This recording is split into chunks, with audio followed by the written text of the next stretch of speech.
Buenas tardes, ingeniero, compañeros y a todo aquel cibernauta que nos visita el día de hoy. Mi nombre es Harold Rafael Carvajal Valdivia y junto con mi compañero Bernardo Legaria Morales conformamos el equipo 4 de la segunda unidad y les explicaremos el tema 2.4 llamado sensores. ¿Qué son los sensores? Bueno, un sensor es un dispositivo u objeto que tiene la capacidad de captar diferentes estímulos del exterior y transformarlos mediante un transductor en energía eléctrica o impulso eléctrico. Es decir, transforma o traduce información o energía procedente del exterior en un impulso eléctrico, normalmente es un impulso digital, y esta información puede ser de cualquier tipo, puede ser física, química, etcétera. En realidad los sensores los podemos encontrar en ejemplos demasiado recurrentes como pueden ser la banda del supermercado, eh, cuando la computadora activa el ventilador porque se está calentando demasiado, o los termómetros que igual son sensores que nos arrojan un resultado de temperatura, los cuales ahora con la pandemia es demasiado común encontrarlos en espacios diversos y en espacios públicos. Y tomando como base este primer sensor que ya mencionamos, el sensor de temperatura, aunque no nos estamos dirigiendo en el ejemplo realmente al mismo, según la definición, el sensor de temperatura nos proporciona información de la temperatura del exterior, es decir, del medio, mediante impulsos eléctricos. Estos sensores permiten controlar la temperatura del ambiente. Los sensores de temperatura son en realidad resistencias cuyo valor asciende con la temperatura o disminuye con ella. En el primer caso lo denominamos termisor PTC y en el segundo caso termisor NTC. En la imagen nos podemos encontrar un sensor de temperatura LM35, el cual es demasiado básico ya que se ocupa más que nada en la construcción de circuitos a través de protoboards y arduinos, las cuales tienen tres patitas que van enumeradas de izquierda a derecha, la cual la primera patita va conectada a la ranura de 4 a 20 voltios, la segunda ranura va directamente a la salida del Arduino y la tercera va directamente a lo que es la función de tierra del Arduino. Este sensor, pues como ya lo mencioné, nos sirve para mantenernos informados acerca de la temperatura del exterior o, en todo caso, para protección de equipos en caso de algún sobrecalentamiento, etc. El segundo ejemplo de sensores que nos encontramos son los sensores de luz. Se trata de un dispositivo electrónico que responde al cambio de la intensidad de la luz. Un ejemplo de sensor de luz es una célula fotoeléctrica, que es un dispositivo que transforma la energía lumínica en energía eléctrica a través de un efecto denominado efecto fotoeléctrico. Otro ejemplo muy sencillo que podemos encontrar hoy en día es cuando ponemos el teléfono en brillo automático. El teléfono detecta la intensidad de luminosidad que se encuentra alrededor de nuestro ambiente, la cual conforme disminuya va a disminuir el brillo del teléfono. Entre más luminosidad tenga nuestro ambiente alrededor, va a aumentar el brillo del teléfono para así facilitar que nosotros podamos ver el contenido que deseamos ver al momento de utilizarlo. El tercer ejemplo de sensores que nos encontramos en el presente video son los sensores de distancia. Son dispositivos que permiten medir distancias. Además, dependiendo del tipo de sensor, pueden utilizarse como sensores de presencia o de movimiento. Un ejemplo de sensor de distancia es el infrarrojo, sistema basado en de emisión y recepción de radiación. También encontramos como ejemplo el sensor de distancia, el sensor ultrasónico que envía pulsos haciendo que las ondas reboten en la superficie. Y un ejemplo muy común que podemos encontrar en la vida cotidiana es cuando vamos al supermercado, cuando ya lo había mencionado.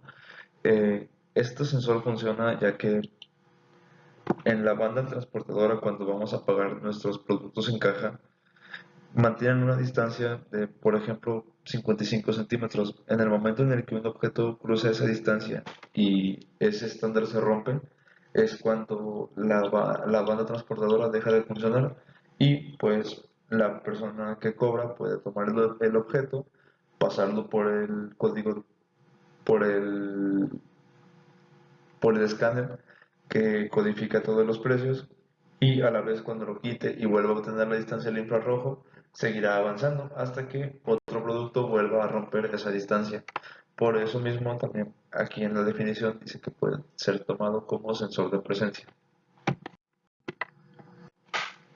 El siguiente sensor que nos encontramos son los sensores de proximidad. Eh, Se trata de transductores que detectan la presencia de objetos. Pueden ser obstáculos o personas sin necesidad de que lleguen a tener un contacto con este objeto u obstáculo. En algunos casos también se puede configurar para que midan la distancia, es decir, para que exista un recorrido ya previamente programado. El siguiente que nos encontramos son los sensores de posición. Nos permiten determinar qué ubicación tiene un determinado objeto, así como características de los mismos. Encontramos que generalmente disponen de un sistema electrónico particular, a fin que puedan determinar la ubicación con la máxima precisión. Este tipo de sensor es una pieza fundamental dentro del árbol de levas. El siguiente sensor que nos encontramos es el sensor de color, el cual convierte la luz en frecuencia a fin de poder detectar los colores determinados a partir de los detectos que se detectaron por el lente, lo cual hace comparar estas radiaciones con valores de referencia guardados. Igual sirve para hacer una comparativa entre lo que es una paleta de colores y otra dentro de la programación y los diferentes tipos de procesos que se pueden llevar a cabo con este sensor. Continuamos con el sensor de humedad. Este tipo de sensor lo que hace es medir la humedad relativa, así como la temperatura del ambiente. Concretamente actúan emitiendo una señal condicionada gracias a una serie de circuitos integrados que disponen. Los sensores de humedad captan señales del ambiente para detectar estos parámetros.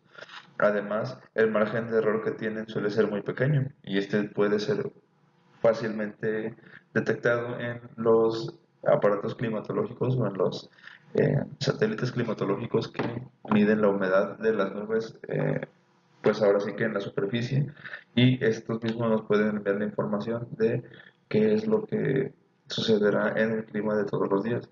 Así es como su margen de error es muy mínimo, pero pues sabemos que no siempre llueve cuando sabemos que el pronóstico así lo dice, o no siempre hay sol cuando el pronóstico del clima así lo había dicho en la mañana. Sensores de velocidad. También son conocidos como velocímetros.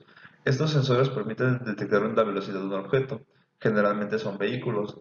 Un ejemplo de ellos son los radares que se detectan un vehículo si va a una velocidad superior de la permitida, y este pues es un ejemplo ya bastante claro dentro del texto, y pues no lo podemos encontrar en carreteras, dentro de las ciudades, o pues incluso también en los eventos deportivos para saber a qué velocidad iba un corredor que ganó alguna carrera, o saber a qué velocidad máxima corrió un futbolista, etcétera.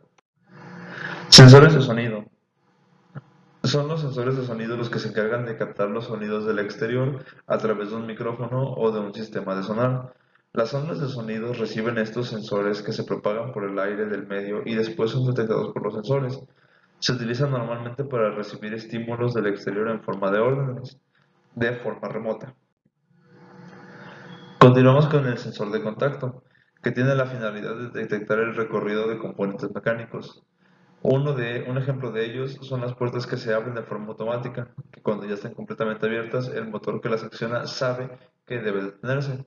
Y pues igual es un ejemplo bastante claro. Cuando ya está programado para cierta distancia y se detiene, y cuando ya no detecta a nadie que pasa en las puertas corredizas, pues vuelve a activarse para cerrarse. Después nos encontramos con los sensores ópticos, que en este caso son sensores que permiten detectar la presencia de un objeto o de una persona, que interrumpe un haz de luz que llega hasta el sensor. Un ejemplo de ellos y los principales son las llamadas fotorresistencias, también denominadas LDR.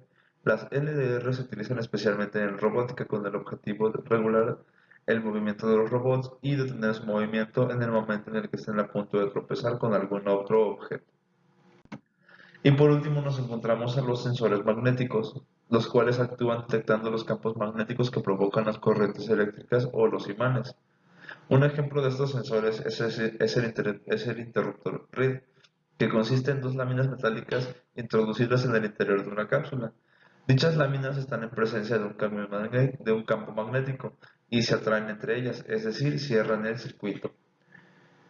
Y bueno, en conclusión podemos saber que los sensores son de bastante utilidad dentro de la manufactura integrada por computadora, ya que estos pueden permitirnos evitar errores o incluso parar la producción cuando existe algún tipo de accidente o alguna falla dentro de las máquinas. Es un elemento importante ya que ha sido un gran avance dentro de lo que es la programación, la manufactura integrada por computadora y la robótica dentro de la manufactura, por las condiciones y las características ya antes mencionadas. Y bueno, sin nada más que agregar, esto sería todo por el día de hoy. Agradeciendo su atención y esperando que la información presentada les sea de utilidad. Nosotros fuimos el equipo 4 y esperando tengan un excelente día. Con permiso.